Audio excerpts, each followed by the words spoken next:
The stand of Clara Thompson. The Georgia sun hung low, painting the fields in a golden haze that shimmered with secrets. Clara Thompson stood at the edge of her farm, her boots sinking into the soft earth of Fairmont County. At 67, she was no stranger to hard days, but this morning, the air carried a chemical tang sharp, unnatural, like a warning whispered by the land itself. Clara, a retired black military sniper, had thought her days of war were behind her. She was wrong. Her late husband, James, had mapped this land decades ago, his pencil sketches tucked away in a shed, hinting at natural gas deposits beneath the soil. Clara had ignored them until now, when strange tire tracks and a faint shimmer in the clay caught her eye. She wasn't naive.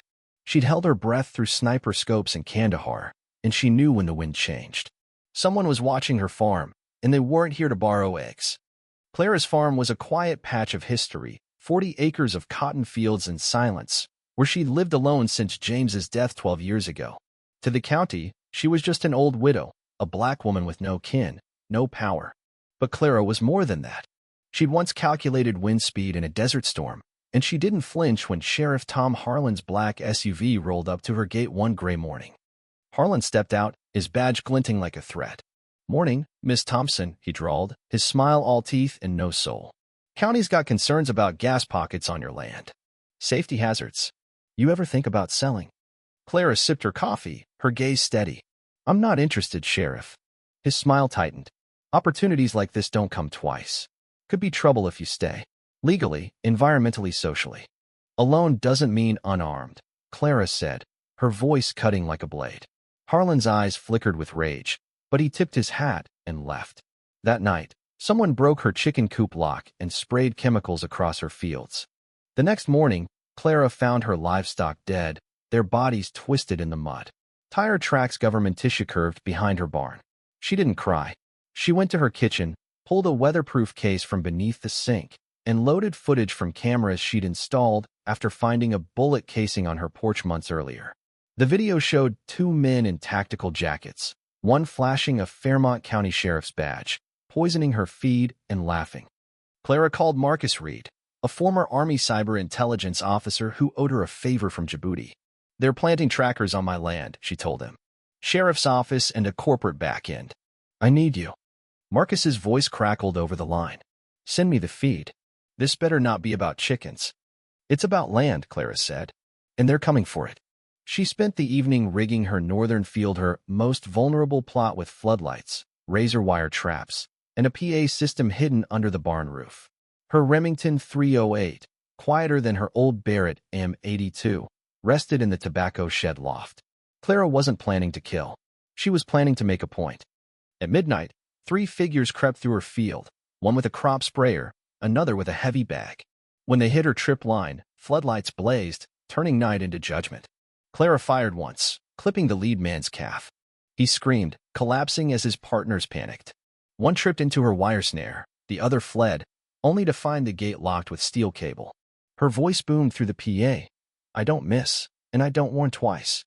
Sirens wailed in the distance as the men scrambled over the gate, one bleeding. Clara lowered her rifle, her breath steady. This was her first shot, but the next would be strategic. Marcus hacked Claiborne Energy's logs, tracing the intruder's transponders. The evidence pointed to Sheriff Harlan, who was now sweating in his office as Daniel Voss, Claiborne's regional director, berated him over speakerphone. "You said intimidate, not escalate." Voss snapped. "I didn't send them officially," Harlan growled. "You said you had men." "Then clean it up," Voss hissed, "or we find someone else." Harlan stared at a county map, Clara's farm a stubborn red square among blue acquisitions. "She shot one of them," he muttered. "She's not scared." "Then make her scared," Voss said. Harlan's next move was a surprise inspection, delivered in a white envelope pinned to Clara's gate.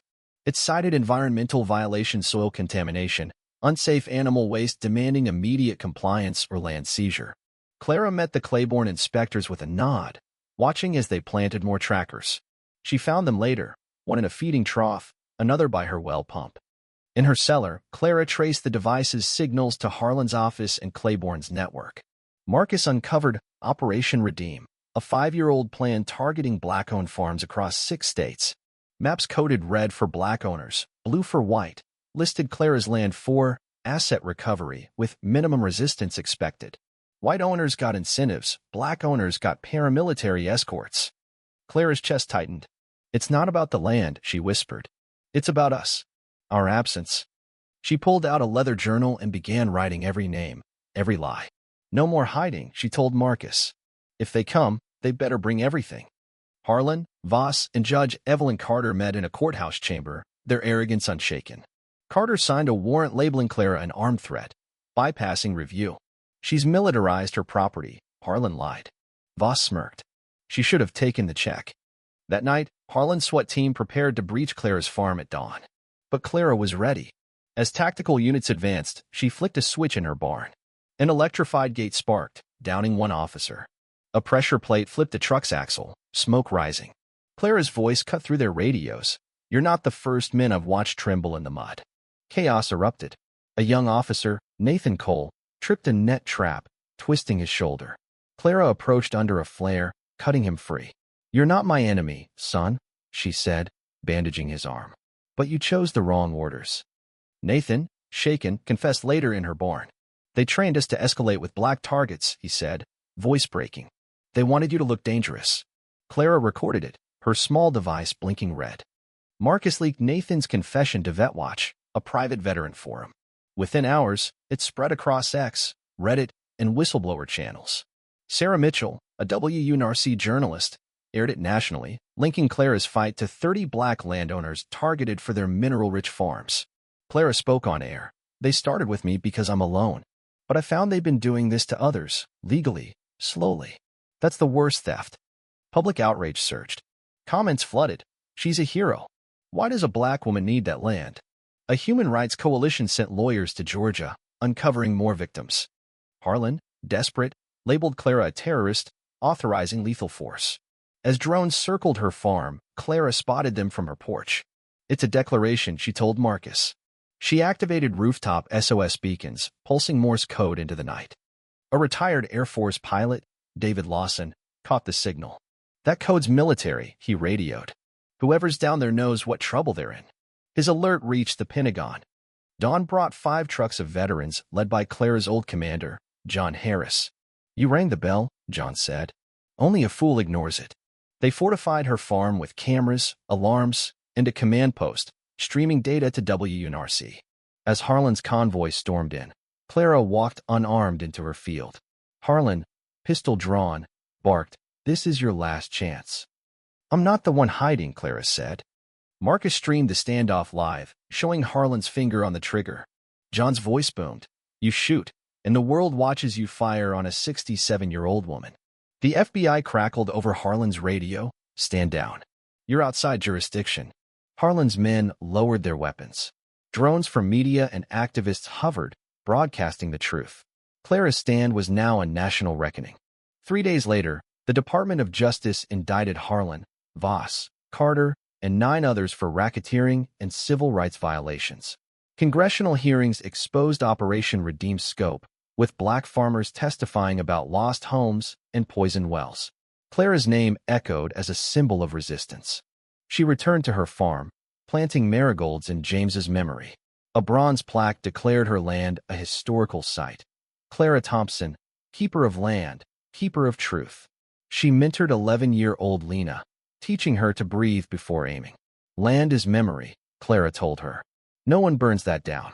Lena's essay, The Woman Who Carried Land in Her Heart, went viral, quoted in papers and classrooms. At the Smithsonian, a photo of Clara facing Harlan's convoy hung in the This Is America exhibit. Lena spoke at its unveiling. She didn't raise her fists. She stood still, and the world saw her. Clara watched on a flickering laptop, a tear tracing her cheek. She hadn't just kept her land. She'd planted a truth that grew. Share your thoughts. Clara's story is a testament to standing against injustice without violence. What moment in her journey hit you hardest? Do you believe nonviolent resistance can dismantle systemic abuse, or does it require stronger measures? Drop your thoughts in the comments. Let's debate violence, justice, and the fight for what's right. Your voice matters.